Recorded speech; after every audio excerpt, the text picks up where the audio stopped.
ओ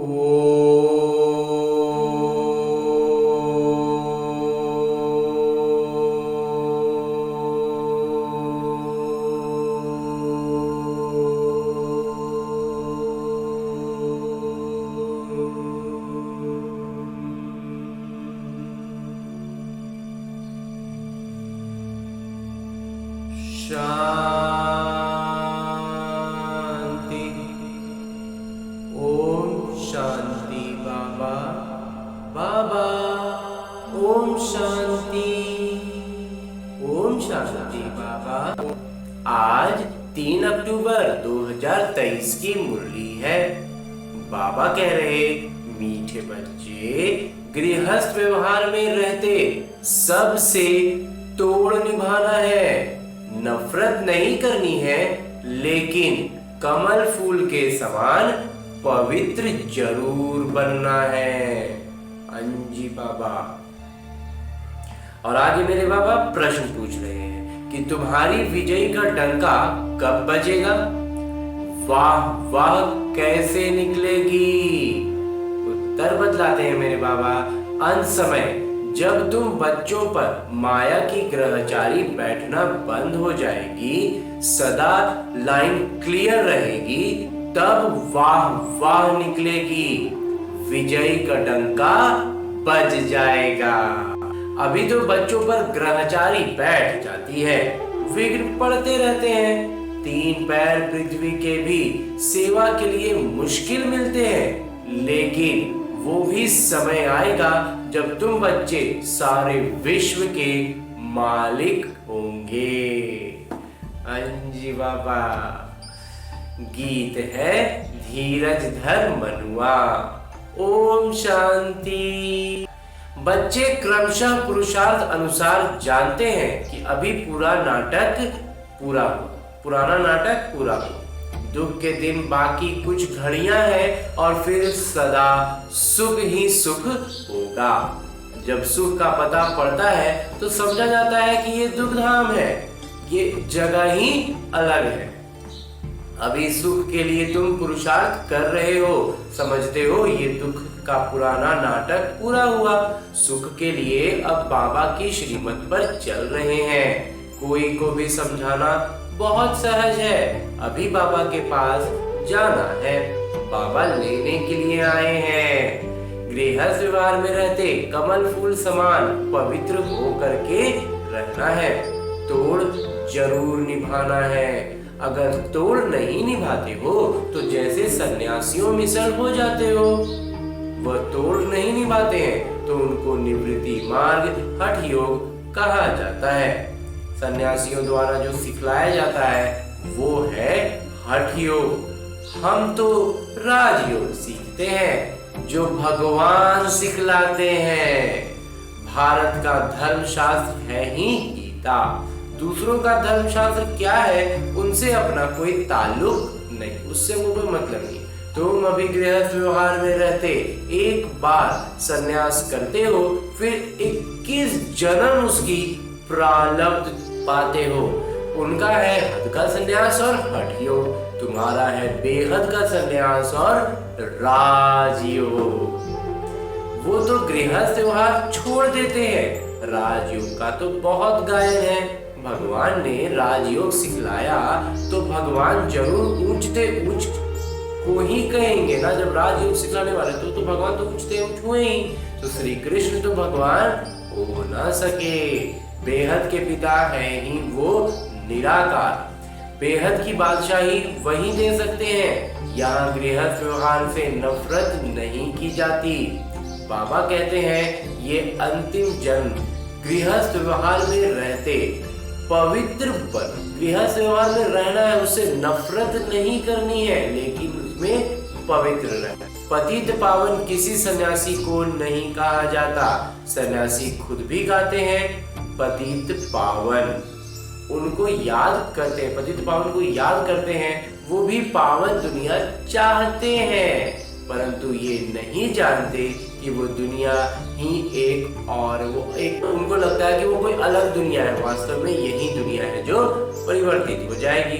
जब वो गृहस्थ व्यवहार में ही नहीं है तो देवताओं को भी नहीं मानेंगे। जब वो गृहस्थ व्यवहार में है नहीं तो फिर देवताओं को नहीं मानते हैं। वो कभी राजयोग सिखला ना सके, न बाबा कभी हठ योग सिखला सकते, न सन्यासी कभी राजयोग सिखला।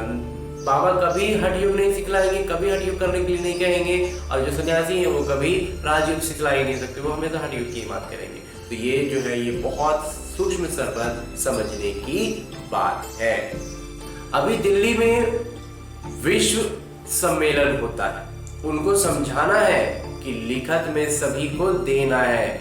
वहां तो मतभेद हो जाता है, लिखत में होगा तो सभी समझ जाएंगे इन्हों का उद्देश्य क्या है। अभी तुम समझते हो कि हम हैं ब्राह्मण कुल के, हम शूद्र कुल के सदस्य कैसे बन सकते हैं, वो विकारी कुल में है, और हम अपने को कैसे रजिस्टर कर सकते हैं, वो विकारी कुल के लोग हैं, आत्माएं हैं, उसके साथ हम जाकर के अपना सदस्यता क्यों ले। इसलिए ना कर देते हैं। हम हैं आस्तिक और वो है नास्तिक, वो है ईश्वर को न मानने वाले, हम हैं ईश्वर से योग रखने वाले। हम वास्तविक रूप से ईश्वर को जान गए, पहचान गए, उनसे योग रखते हैं। वो तो सिर्फ रावण की मत पर चले जा रहे हैं और रावण के अनुसार ही भगवान को खोजने की कोशिश कर रहे हैं। तो रावण कभी राम के पास जाने नहीं देने वाला। जब रावण को पहचान के रावण से अलग चलेंगे तब राम के पास पहुंचेंगे। रावण के कहे मार्ग पर चलेंगे तो राम के पास नहीं पहुंच सकते। इसी बात को लेकर के मतभेद हो जाता है। समझाया जाता है जो बाबा को नहीं जानते वो नास्तिक हैं, तो बाबा ही आकर के आस्तिक बनाएंगे। बाबा का बनने से बाबा का वर्षा मिल जाता है। यहाँ बड़ी गुह्य ये बातें बहुत गुह्य हैं। पहले तो बुद्धि में ये बिठाना है कि गीता के भगवान परम पिता परमात्मा है, उनसे ही आदि सनातन देवी देवता धर्म स्थापन होता है। भारत का देवी देवता धर्म ही मुख्य है। भारत खंड का कोई तो धर्म चाहिए ना, अपने धर्म को भूल गए हैं। ये भी तुम जानते हो कि नाटक अनुसार भारतवासियों को अपना धर्म भूल जाना है, तब तो फिर बाबा आकर के स्थापन करें, नहीं तो फिर बाबा आए कैसे। कहते हैं जब देवी देवता धर्म प्रायः लोप हो जाता है तब मैं आता हूँ। जब धर्म की अति ग्लानि होती है तब भगवान आते हैं, तो प्रायः लोप होना भी जरूर है। कहते हैं ना, बैल की एक टांग टूट गई है, बाकी 3 टांग पर खड़ा है, तो मुख्य है ही 4 धर्म।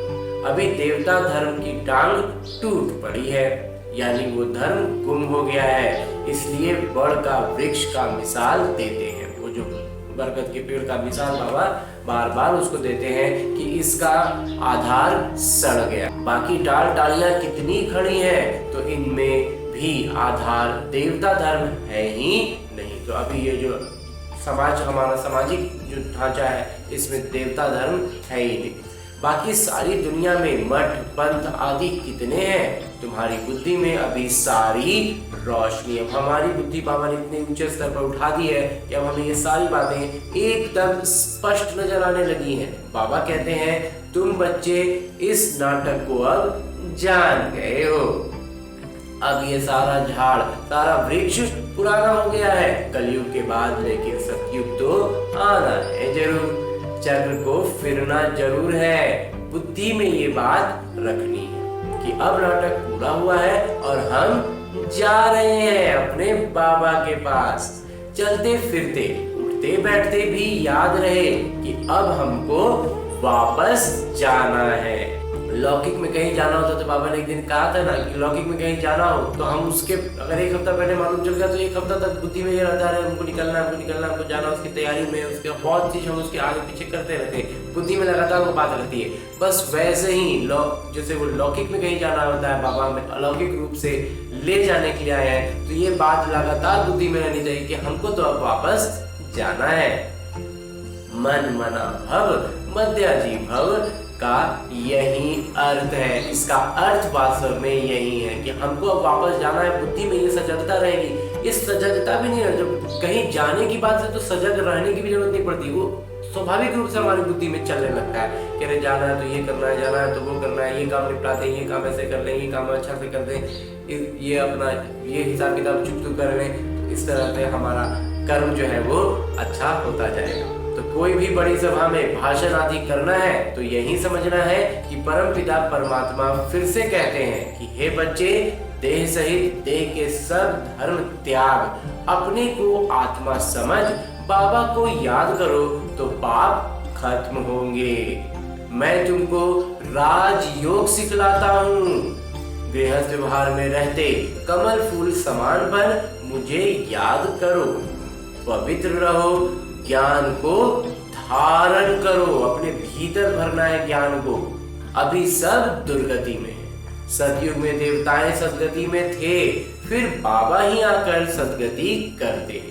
सर्वगुण संपन्न 16 कला संपूर्ण, ये है सदगति के लक्षण। ये कौन देते हैं? मेरे बाबा। उनके फिर लक्षण क्या है? वो ज्ञान के सागर है, आनंद के सागर है। ये सागर जब हम कहते हैं तो इसका बहुत साधारण सा अर्थ है कि जिसका कोई सीमाएं नहीं है, अथाह है। उनकी महिमा बिल्कुल अलग है। ऐसे नहीं कि सब एक ही है। एक बाबा के बच्चे सभी आत्माएं हैं, प्रजापिता की ही संतान होते हैं। अब नई रचना रची जाती है। प्रजापिता की संतान तो सब है, परंतु वे लोग इन बातों को जानते नहीं। ब्राह्मण वर्ण है सबसे ऊंचा। भारत के ही ये वर्णों की जो श्रेणी है ना, ये भारत में ही गाए जाते हैं। 84 जन्म लेने में इन वर्णों से गुजरना होता है। ब्राह्मण वर्ण है ही संगम युग पर। इसमें जो ब्राह्मण वर्ण है ये भी संगम पर ही मिलेगा और फिर नहीं। तो तुम बच्चे अभी मीठी शांति धाम में रहते हो। बाबा का ज्ञान मिल गया तो हमारे आध्यात्मिक रूप से तो वहां पहुंच गए। तो ये शांति सबसे अच्छी है। हमारा आत्मिक रूप से हम अपनी शांति को पहचान लिए तो बाबा कहते हैं ये सबसे अच्छी है। वास्तव में शांति का हार तो गले में पड़ा हुआ है। चाहते तो सब है कि शांति घर में आए, परंतु ये रास्ता कौन बताए? लेकिन वो रास्ता भटक गई है। तो शांति के सागर के सिवाय तो कोई बता न सके। टाइटल अच्छा दिया हुआ है, शांति के सागर, ज्ञान के सागर। श्री कृष्ण तो स्वर्ग के राजकुमार है, वो है मनुष्य सृष्टि के बीज रूप। और मेरे बाबा क्या है? बीज रूप है। तो कितनी रात दिन का फर्क है। श्री कृष्ण राजकुमार है, वो प्रारब्ध ले रहे हैं, और बाबा पतित को पावन बना रहे हैं। इसलिए दोनों में रात दिन का फर्क है। कृष्ण को सृष्टि का बीज कह नहीं सकते।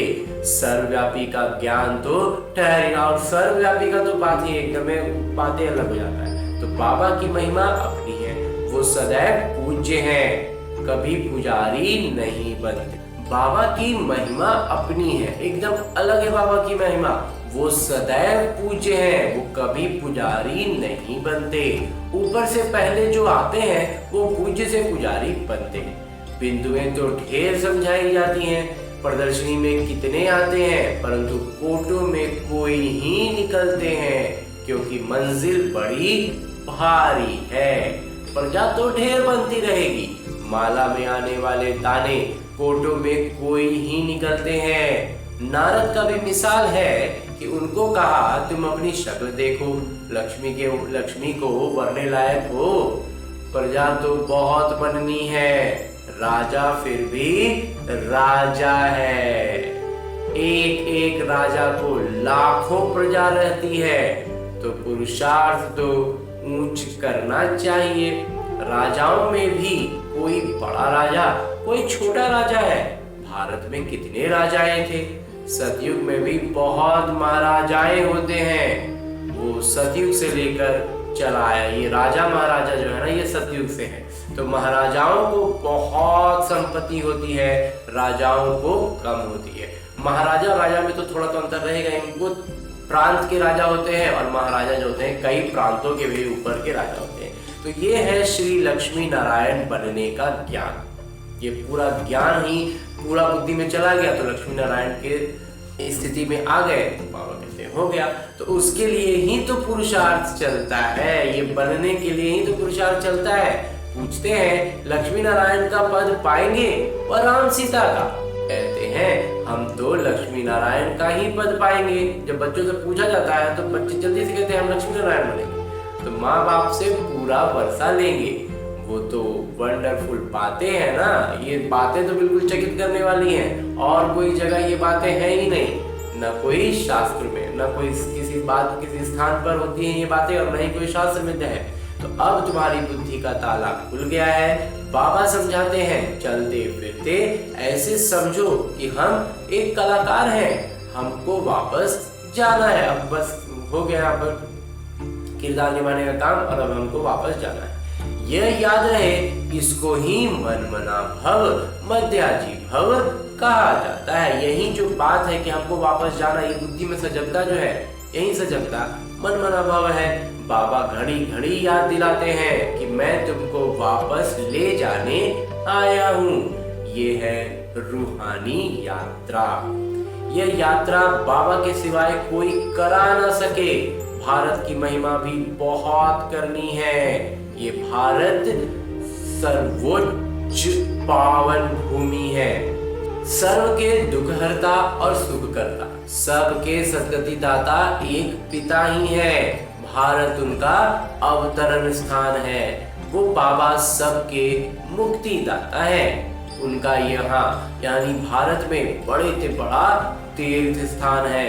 भारतवासी भल शिव के मंदिर में जाते हैं, परंतु उनको कुछ पता नहीं है। गांधी को जानते हैं, समझते हैं वो बहुत अच्छा था, इसलिए जाकर उस पर फूल चढ़ाते हैं। लाखों खर्च करते हैं प्रतिमा वगैरह बनाने में, सब कुछ करने में लाखों रुपए खर्च कर देते हैं। अब इस समय है ही उनका राज्य, जो चाहे सो कर सकते हैं। बाबा कहते हैं अभी राज्य उनका है जो कर रहे। ये तो बाबा बैठ गुप्त धर्म की स्थापना करते हैं। ये राज्य ही अलग है। बाबा जो ज्ञान दे रहे हैं, बाबा जो स्थापन कर रहे हैं, वो एकदम बात ही अलग है। भारत में पहले पहले देवताओं का राज्य था। दिखाते हैं असुरों और देवताओं की लड़ाई लगी, परंतु ऐसी तो कोई बात है ही नहीं। यहाँ तो युद्ध के मैदान में माया पर जीत पाई जाती है। माया पर जीत तो जरूर सर्वशक्तिवान ही पहनाएंगे। ये माया से हमारे अंतर द्वंद जो है ना, वास्तव में यही देवी देवता और असुरों का युद्ध है। ये कोई बाहर में लौकिक में नहीं होता है। और इस माया पर जीत कब हो पाएगी? जब सर्वशक्तिवान का हम साथ रहेंगे। बाबा ही रावण राज्य से छुड़ाकर राम राज्य की स्थापना करा रहे हैं। बाकी वहां लड़ाई आदि की कोई बात है ही नहीं। अभी देखेंगे तो सृष्टि में सर्वशक्तिवान इस समय क्रिश्चियन लोग हैं। वो चाहे तो सब पर जीत पा सकते हैं, परंतु वह विश्व के मालिक बने ये कायदा ही नहीं है। बाबा कहते हैं कि क्रिश्चियन धर्म में जो अभी है वो सबसे ज्यादा शक्तिशाली है, लेकिन वो पूरा विश्व का मालिक बन जाए ये कायदा ये होता ही नहीं है। तो इस राज्य को तुम ही जानते हो, लेकिन ये जो देवी देवता धर्म की स्थापना हो रही है ये बस हम ही जान रहे हैं। इस समय सर्वशक्तिवान राजधानी क्रिश्चियन की है, नहीं तो उन्हों की संख्या कम होनी चाहिए क्योंकि लास्ट में आए हैं। परंतु 3 धर्मों में ये धर्म सबसे तीखा है। अभी सबसे ज्यादा वर्चस्व में वही है। सबको हाथ कर बैठे हैं, सबको हाथ अपने हाथ में अपने मुंह में वर्चस्व में मिलाते जा रहे हैं। ये भी नाटक बना हुआ है। बाबा कहते हैं ये भी नाटक बना हुआ है। इनके द्वारा ही फिर हमको राजधानी मिल रही, फिर इन्हीं से तो हमको मिल जाना है राजधानी। कहानी भी है, 2 बिल्ले लड़े, मक्खन बीच में तीसरे को मिल जाता है, तो वो आपस में लड़ते हैं। मक्खन बीच में भारतवासियों को ही मिलना है। कहानी तो पाई पैसे की है, एक पाई पैसा भी इधर उधर नहीं जाना है। अर्थ कितना बड़ा है। मनुष्य कितने बेसमझ हैं, कलाकार होते हुए भी नाटक को नहीं जानते हैं, बेसमझ हो पड़े। मतलब कलाकारी कर रहे हैं, मंच पर अपना जो किरदार वो निभा रहे हैं, उनको पता ही नहीं कि वो मंच पर है और वो किरदार निभा रहे हैं, वो उसी बात को भूल गए। बाबा कहते हैं कि और ये बात जो है वो समझते भी कौन है? जो गरीब है। साहूकार लोग कुछ भी नहीं समझते, क्योंकि जो साहूकार होते हैं उनको यहाँ की चीजों से बहुत ज्यादा मोह हो जाता है कि मेरा तो इतना है, मेरा तो इतना है। जो गरीब होते हैं उनके पास कुछ यहाँ का लौकिक होता नहीं है, तो उनको आसानी से उधर की बातें ज़्यादा समझ में आने लगती है, क्योंकि यहाँ से कुछ छूटने का ज़्यादा कुछ नहीं होता है।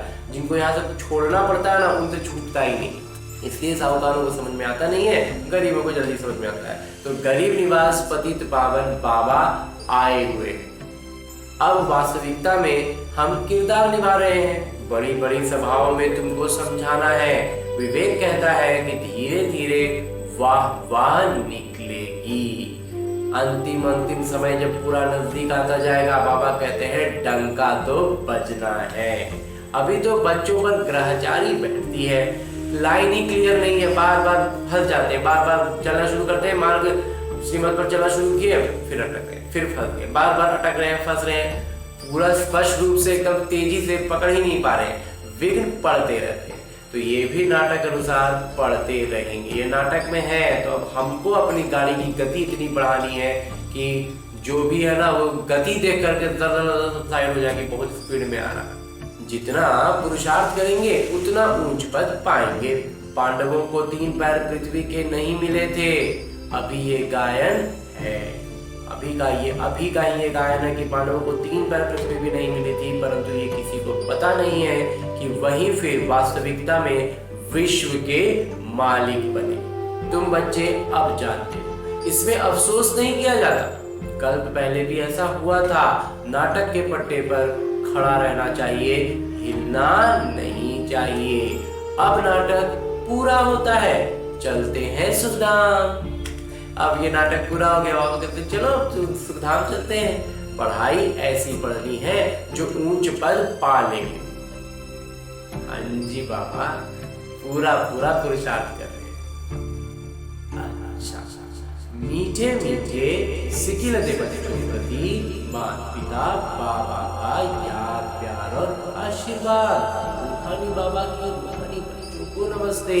हम रूहानी बच्चों की ओर से रूहानी बाबा को याद प्यार और प्रणाम। धन्यवाद बाबा, धन्यवाद। मुरली के लिए भी धन्यवाद, और इस अनूठे अलौकिक ब्राह्मण जीवन के लिए भी बहुत बहुत बहुत धन्यवाद बाबा, बहुत धन्यवाद।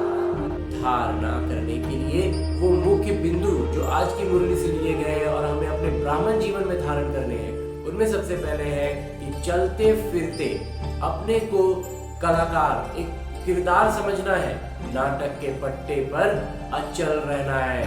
तो जो नाटक में जो स्क्रिप्ट में है वो वैसे ही चलेगा। बुद्धि में रहे कि अभी हमको घर वापस जाते हैं, हम यात्रा, बस ये नाटक अब खत्म ही होने वाला है, खत्म हुआ और हम चले। ये बुद्धि में अपना मतलब एक बार ये बात बढ़िया तो बैठ गई ना, फिर उसको बार बार याद नहीं करना पड़ेगा, अपने आप याद रहेगा कि हमको तो जाना है ना, हमको तो निकलना है। और दूसरा है कि सद्गति के सर्व लक्षण स्वयं में धारण करने हैं। सर्वगुण संपन्न 16 कला संपूर्ण बनना है। अपना पूरा पुरुषार्थ करना है कि हमें सर्वगुण संपन्न बनना है, 16 कलाओं से युक्त होना है।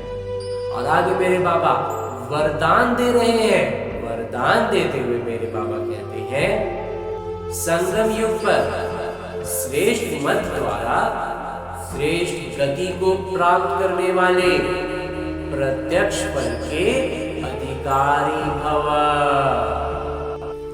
संगम युग पर श्रेष्ठ मत के आधार पर जो श्रेष्ठ कर्म करते हो उसका प्रत्यक्ष फल अर्थात सफलता अभी ही प्राप्त होती है। प्रत्यक्ष रूप में भी ऐसा नहीं कि हम जो कुछ भी करेंगे सब बाद में ही मिलेगा, अभी भी वास्तविक जीवन में भी हमें प्रत्यक्ष रूप से भी बहुत कुछ देखने को मिलता है। इसलिए कहते हैं जैसी मत वैसी गत। वो लोग समझते हैं मरने के बाद गति मिलेगी, लेकिन आप बच्चों को इस अंतिम मरजीवा जन्म में हर कर्म की सफलता का फल अर्थात गति प्राप्त होने का वरदान मिला हुआ है। आप भविष्य के इंतजार में नहीं रहते, अभी अभी करते अभी अभी प्राप्ति का अधिकार मिल जाता। इसको ही तो कहते हैं रचयिता और रचना से सच्चा प्यार। हाँ जी बाबा। और अंत में स्लोगन है, मुरली का उपदेश है कि दृढ़ संकल्प से हर कदम में बाबा को अनुसरण करने वाले ही संपन्न बनते हैं। जो बाबा का पूरा पूरा अनुसरण करेंगे वो संपन्न तो बनेंगे ही। और आज की मुरली के बाद मेरे बाबा अव्यक्त इशारे दे रहे हैं कि कोई भी समर्थ संकल्प आत्मिक शक्ति अर्थात ऊर्जा जमा कर दी। समर्थ संकल्प जैसे आएंगे आत्मिक ऊर्जा जमा होने लगेगी। समय भी सफल करता है। व्यर्थ संकल्प ऊर्जा और समय को व्यर्थ गवाता है। इसलिए अब व्यर्थ संकल्प करना ही बंद कर दो। ये रचना ही आत्मा रचता को परेशान करने वाली है। इसलिए सदा इस शान में रहो कि मैं आत्मा शक्तिवान हूँ, समर्थ आत्मा हूँ, तो कभी परेशान नहीं होंगे और अनेकों की परेशानी को मिटाने वाले बन जाएंगे। इतना सुंदर बाबा बतलाते हैं कि व्यर्थ का हम जैसे ही संकल्प लाते हैं वो हमारी ऊर्जा को भी खत्म करता है, हमारा समय भी व्यर्थ गंवाता है। लेकिन इसको रचने का बाबा हमें रचयिता बताते हैं, क्योंकि हम रचयिता के हम संतान हैं, तो हम भी संकल्पों की रचना करते हैं। तो इन संकल्पों को जो हम रचते हैं, बाबा कहते हैं उनको रचेंगे ही नहीं, क्योंकि जब हम ऐसा करते हैं तो हम परेशान हो जाते हैं। यानी क्या, इतना सुंदर सी बात समझा देते हैं कि जब हम अपनी शान में रहते हैं तो हमारा अपना शान क्या है कि मैं शक्तिवान आत्मा हूँ, और जब हम पर के शान में चले जाते हैं तो हम परेशान हो जाते हैं। पर का शान क्या होता है? व्यर्थ का होता है। कोई भी उसका कुछ निकलने वाला नहीं है, कोई भी आउटपुट नहीं आने वाला है, लेकिन हम उसमें उलझ गए। तो बाबा इसीलिए कह रहे हैं कि हमें उन सबसे ऊपर अलग हट जाना है। एकदम उन संकल्पों को रचना ही नहीं है, हमें उन संकल्पों की तरफ जाना ही नहीं है। व्यर्थ में ना समय जाएगी ना ऊर्जा। जब ऊर्जा नहीं जाएगी तो हमारी सुस्ता में ये बात आएगी कि हम शक्तिवान आत्मा हैं। अच्छा, ओम शांति बाबा, ओम शांति। ओम